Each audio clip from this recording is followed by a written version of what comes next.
Thank you everyone for joining. This is going to be the final one of my stablecoin presentation today. And this is going to be looking specifically at the Swedish Krona, which is one of the largest economies in Scandinavia at the moment. So lots of exciting stuff. They've also got a pretty interesting take on cryptocurrency as well, which we're going to look at. And then there's some exciting fun facts towards the end. But yeah, let's get into it and let's see where we end up. Let's see. All right, so to get a bit of an overview of where things are at, we've got a population, or a total population rather, of 10 million people, according to UN data, and that is equivalent to 0.13% of the total population. So not an enormous amount of the world population here, considering the size of the land mass, but nevertheless, not insignificant either. So here we can see Sweden is pretty far up north. Things get pretty cold, and during winter as well, there's almost no daylight. So potentially a bit of a difficult place to live over the colder months. So the capital city of Sweden is Stockholm, with a population of 2.2 million. And so this is almost about 20% of the entire population of Sweden actually reside here in the capital. The official language is Swedish. As for the ethnic groups, we have 74.5% Swedish and 25.5% non-Swedish. Apologies, that is a little bit vague, but nevertheless, it does exemplify the fact that we have a majority Swedish population. Not too many expats. 66% Christian and 27% no religion, which is actually one of the highest in the world. So it's a fairly secular country as far as things go. And 0.5% Islam and 1.2% others. So the Swedish Krona, the SEK, a very brief history. So initially introduced in 1876, replacing the Swedish Riksdaler. Please excuse my pronunciation for the entirety of this presentation. I know it's going to probably be pretty far off. But nevertheless, in doing so, Sweden joined the Scandinavian Monetary Union. This was in 1876. And so within the Scandinavian Monetary Union, the krona was on a gold standard for quite some time. And you would be able to get 1 kilo of gold for 2,480 krona, which I'm sure everyone would like to have or make use of today. That is a pretty solid amount of gold for that price, at least. And we'll see that as things have gone on, the currency has inflated quite drastically over time. So after the monetary union dissolution, Denmark, Norway, and Sweden kept the names of their separate currencies. And the 1-to-1 conversion rate between the currencies persisted until the economic crisis of the 1930s. So here we can see the Swedish Krona in all of its different wonderful forms. So Sweden is an export-orientated and mixed economy featuring a modern distribution system, excellent internal and external communications, and a skilled labor force. So there is definitely an emphasis, a strong emphasis on different unions within the different industry sectors as well. That helps to prop up and give strength to the labor force. But essentially, these constitute the resource base of an economy orientated towards foreign trade. So the main industries include motor vehicles, telecommunications, pharmaceuticals, industrial machines, precision equipment, chemical goods, home goods, appliances, forestry, iron, and steel. So some key economic points here. It is a very competitive and highly liberalized open market economy. So it's definitely very favorable towards entrepreneurship, new startups, and then definitely global trade as well. So developed and export orientated, as we saw previously. It is also a welfare state. So 97% of public healthcare costs are paid by the state, which is really fabulous. And this is also mirrored in most other Scandinavian countries as well. There's definitely a lot of support that the government provides to make sure that the basic needs of its population are satisfactorily met. Satisfactorily, I'm not sure if that's a word.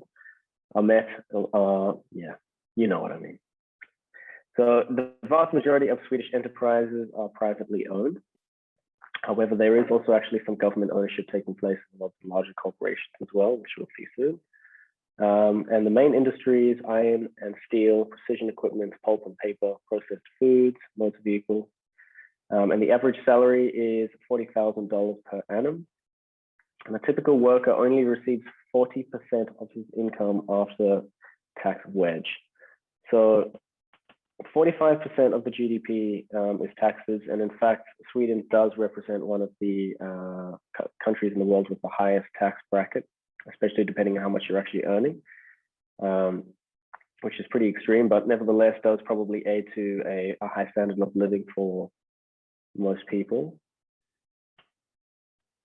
So the 10 largest Swedish companies registered by turnover, we have Volvo, we have Ericsson, Svenska, H&M, which I was actually surprised about. I didn't know that they were actually a Swedish company at all. And same with Electrolux. But then we have Telia in fifth place, Atlas Copco, Sandvik, SEB, and Svenska Cellulosa. And I will not attempt that final word, but this is a telecommunications company from the looks of things. So Sweden's engineering sector accounts for 50% of output and exports. Telecommunications and automotive industry and the pharmaceutical industries are also of great importance. So Sweden actually rejected the euro in a referendum in 2003. And Sweden maintains its own currency, the Swedish Krona. However, for a small amount of time there, it actually was involved with the EU. However, they have defaulted back to using their krona for whatever reasons. And a cool little fact that I actually found out was the Swedish Riksbank, founded in 1668, is in fact the oldest central bank in the world. So these guys have been dealing and managing monetary policy for quite some time. It'll be interesting to see how they choose to evolve given the new technologies that are beginning to emerge as well. But it's currently focusing on price stability with an inflation target of 2%. So this is exactly the same as Japan. Japan has also had a very strict monetary policy. And again, they've actually been focusing on an exact target of 2% as well. So according to the Economic Survey of Sweden, 2007 by the OECD, the average inflation in Sweden has been one of the lowest amongst European countries since the mid-1990s. This is largely because of deregulation and quick utilization of globalization. So again, this kind of feeds back into the important export market that they have going on. So the Nasdaq Stockholm AB, formerly known as the Stockholm Stock Exchange, was founded in 1863 and has become one of the primary securities exchange, or the primary securities exchange of the Nordic countries. And as of March 2021, a total of 832 companies are listed on the Nasdaq Stockholm AB with, a combined market cap of 1.98 trillion US. So Sweden possesses a strong and stable economy, making it an attractive location for foreign investment. The country ranks 10th out of 190 economies for ease of doing business. And according to the World Bank Doing Business report for 2020, Sweden offers several efficient processes that make business formation and operations easier, including online filing platforms for incorporation, taxes, property transfer, permitting, and more. So I guess this speaks to a certain amount of digitization of a lot of these processes as well, which is pretty much a trend we could apply to most first world countries, because obviously this is going to reduce the overheads of human labor and just aid the speed and efficiency of a lot of these things as well. So Sweden is also actually considered a startup nation and is in fact a hotspot for startups, and its two largest cities, Stockholm and Gothenburg, are home to major technology companies. Sweden is second only to Silicon Valley for having more billion-dollar firms headquartered in the region per capita. So Spotify and Skype were first launched in Sweden as startups. And being a smaller market, Sweden is also a valuable location to test new ideas and products before rolling them out to larger markets. A bit of a tangent, but Estonia also sort of has this concept as well. And there's a lot of startups that go there because they can really use the small population as kind of, as a test case to see how products are actually going to go before making everything global. As well as this, it's an innovation hub. So Sweden's reputation as an innovation hub is evident in the country's high placement in the Global Innovation Index, European Innovation Scoreboard, and the Bloomberg Innovation Index. So the government supports innovation and growth through various agencies, investments in infrastructure. Now, over 3% of the country's gross domestic product is spent on research and development, and Sweden is known for facilitating collaboration across borders. Also included in this, we have pharmaceutical developments, biotechnology tools, and digital tools that are all areas where Swedish industries have made great strides. The country is also a world leader in biomaterials, orthopedic implants, medical imaging and visualization, and regenerative medicine. So this is all going to be becoming a lot more important as we start entering this fourth industrial revolution now, when we start to see this convergence of the organic, the biological systems with the technological systems, and how this interplay is going to work. Because I think at this stage, it's safe to say it's almost inevitable that we try to merge these two worlds. And finally, it's an open economy. So Sweden has an open economy that fosters innovation and competition. And I think this is a really good policy to have, to actually attract some of the best minds to come and operate in the economy, because it's not only going to strengthen the economy of the country, but it means that you, or the country rather, has a certain step ahead of the game, in that they are on top of so much of the innovation that's actually happening, and can really, basically do what they say they're doing, and they really foster this growth and nurture this development, which is really awesome. So the government has opened to trade and works to support growing markets, including the Baltic countries, India, and Brazil. So it's actually also outsourcing a lot of its innovation, a lot of its access to better tools and education, which is really, really cool. They're not just keeping it all within the country. I think that's almost like a sort of philanthropic to a certain extent. And there are several entity types to choose from when you're actually incorporating a company or trying to start a business. And so this includes a limited company, trading partnership, limited partnership, and a branch office. And again, as mentioned previously, all of this can actually be dealt with and done online. So you don't necessarily have to go to these branches to fill out paperwork in person. You can do it in your own time, you can do it online, and you can actually find a lot of the resources to assist you with making correct applications online as well. So the Swedish National Digitalisation Council. So Sweden has an objective to be the best in the world at utilizing the opportunities created by digitization.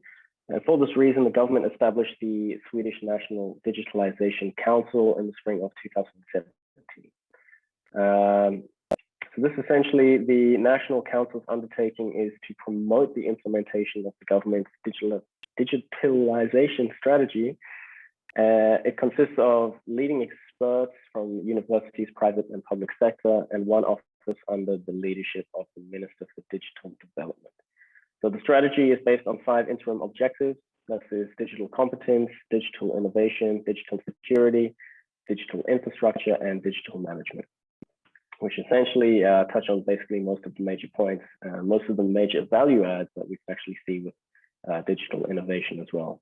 Because these sectors are traditionally heavily dominated by the human workforce, and we could all benefit from having a lot of this stuff made autonomous, or perhaps not autonomous, but more efficient with digital applications.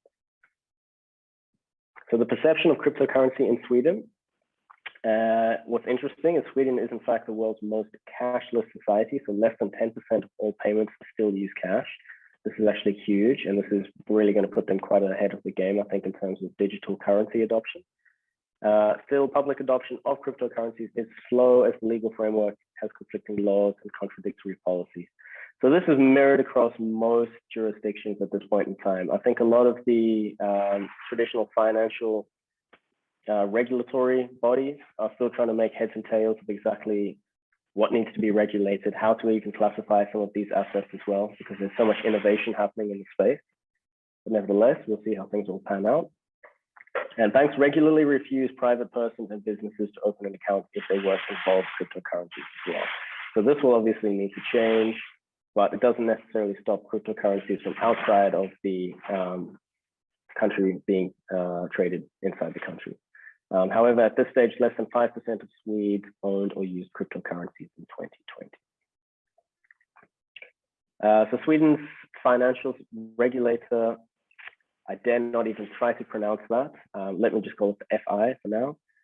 Warned the public about the high risks associated with cryptocurrency investments and unsuitable for most consumers, they've said. The Swedish bank, the Riksbank, recognizes the potential and benefits of cryptocurrency. And the Riksbank also implemented a CBDC, which is the Central Bank Digital Currency Project, which they have coined the Krona. The Riksbank's policies directly contradict the warnings issued by the FI, which is quite ironic, but also pretty much what is happening in most jurisdictions at this point in time as well. I think it's just basically a matter of time to actually just see how these are going to be properly implemented in the future. But nevertheless, there's always going to be a bit of turbulence when changes involved. So tax and cryptocurrencies in Sweden. So Swedish tax legislation does not view cryptocurrency as legal tender at this stage. I'm not sure if it really needs to for it to serve its purpose anyway, but it would mean essentially that until it does, you can't pay your taxes or any of your civil services with cryptocurrency until they do. However, sale of cryptocurrency is subject to capital gains tax and other assets provisions. Staking is also subject to capital gains tax, while mining is subject to income tax. So if you already do hold crypto assets and you're actually staking them in a sort of yield farm of sorts, that's going to be a capital gains tax that you're actually earning. However, if you're participating in, say, for example, the Bitcoin mining network and you're running a node, you're actually going to be paying an income tax rather than capital gains and all of that.